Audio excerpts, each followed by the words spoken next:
How's everyone doing today on YouTube? This is Kalzain. I want to talk a little bit about some Destiny 2 stuff.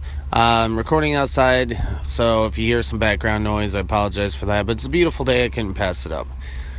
So, there's a few things. I'm not going to cover all the news about the farm. I think everyone's already seen that. This month is IGN first, and for this month they're doing Destiny 2, so they're going to be going through all sorts of different stuff, and the farm was one they covered. It's a new social space for Destiny 2.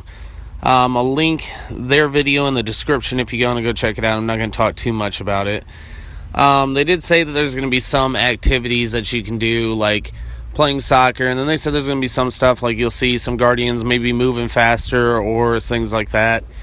And there'll be ways to do that in the farm, and they're going to kind of leave that up to the community to find those out. So, kind of neat stuff there, but other than that, you just get a look at the vendors and all that kind of stuff. So, if you want to check it out, link will be down below. One of the things I did want to talk about, though, that came out of the Bungie's vision for Destiny 2 is that there's a few things. For starters, there's going to be locked loadouts, which means on certain activities, the loadout you go in with is what you're going to be locked to. You can't change weapons and armor in that. And I think that's going to add a lot of fun to PvE for the Nightfalls, and maybe even for like the challenge modes on the raid or the hard mode. But I think that they're going to do this for trials as well, and maybe some stuff like that. So I think it'll add an extra competitive element to the PvP and add that extra challenge to PvE. So I think that's actually a really good call. I'm really excited to see how that's implemented. So yeah, that's kind of cool. They also talked about their roadmap for Destiny 2, why they switched or did a sequel. I guess they said that they came up with two plans. They could either do another Taken King-like expansion and go from there, or they could do a completely separate sequel and bring new players in and start over fresh. And that's the option they went with, and I actually think that that's probably the best option they could have gone with. So that's why we're getting Destiny 2 instead of another massive expansion for Destiny.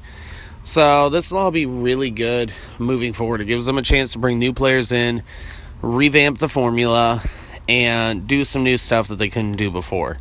So that'll be what we're going to be going into. But they also did mention, Mark Noseworthy did mention that he wants Destiny to be a game that they can expand on over time, that you can carry the same character for years at a time with you. So that makes me think that Destiny 2 is going to run for at least 3 to 4 years before they go to Destiny 3. That's just my opinion. I know Mesa Sean said that he would like to see 2 years, and I think 2 years would be maybe a bit brief for Destiny 2, but I'm anticipating more 3 to 4 years, maybe even longer. Who knows? They did say that they optimized the game to run on the PlayStation 5 when it does eventually launch. So that kind of gives you some indication, too, that it's probably going to run quite a bit longer than I think people are anticipating, which isn't a bad thing at all. So that's going to cover that kind of stuff. Now, what I really want to talk about is going into the beta. Now, what's going to be in the beta is the first story mission, Homecoming, the Inverted Spire Strike, the Countdown game mode, or PvP game mode, and I believe they said that, don't quote me on this, but I think it's Control is going to be included as well. So you have quite a bit of stuff to do. They said that things are not going to carry over to the final game, and that there will be some sort of progression through the beta, but not going to carry over to the final game, which I think is great, because odds are it's going to be a lot of stuff that's either you're going to get a lot of legendaries, you're going to get a lot of blues, and I don't think they want legendaries carrying over and kind of killing that fun, but the blues are kind of pointless for hoping to carry over anyway. So I don't anticipate, I don't know what we're going to see in the beta as far as weapons and armor and things go, but there's a few things I want everyone to kind of focus on when going into the beta. And this is, I want you guys to think about these things, because I'm going to do this too, and I think this is the best way for Bungie to get good feedback. But make sure you guys are trying out everything. Try every type of, every subclass.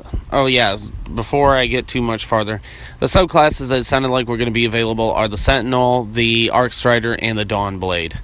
But try out every subclass, try out every available combination for your loadouts, try out basically everything. Just do everything and give them feedback. Find out what weapon combos seem to be the best for PvP, what seem to be the best for PvE, how the weapons function, what you guys think of the perks, how they handle. Do ranges need affected or altered? Does stats need altered? Pay attention to all this stuff and then put it out there on Reddit and content creators. I'm sure you guys are going to be putting them out on YouTube anyway. I know I will be. But really focus on this stuff because this is the best way for Bungie to get good feedback and find out what they need to change or where they need to go going into Destiny 2 or at launch. So that's just kind of a thing that I think is very important going into the beta. It's the whole point of the beta. Now, one other really big aspect of the beta I want you guys to try to do and keep in mind is on the 23rd at 10 a.m. Pacific time, they are going to open up the farm for 1 hour to kind of stress test the servers and see how many people they can accommodate there. So I urge not just everyone who has early beta access or is planning to play the beta, but every single Destiny player that is planning on going into Destiny 2 or is considering going into Destiny 2, download that beta and go there during the allotted hours so that way we can see really what Bungie's servers can handle. And the other big thing for the PvP aspect of it is I want people to really pay attention to lag and things like that, see how the server connections are, and really relay that information back to Bungie as well. I mean, this is the whole point of a beta, is it gives them a chance to test their servers, test their game, get all this and get hands-on feedback from the community, the people who are going to be playing it at launch. So take advantage of this opportunity to have your voices heard. So I think that's going to do it for this video. There's been a lot of other content creators that have been putting out a lot of news, things like the Iron Temple appearing in some of the clips and things like that. I'm not going to cover all of that, but I'll leave links to some of their videos in the description so you guys can go check that stuff out if you're really interested, because there really is some interesting stuff there.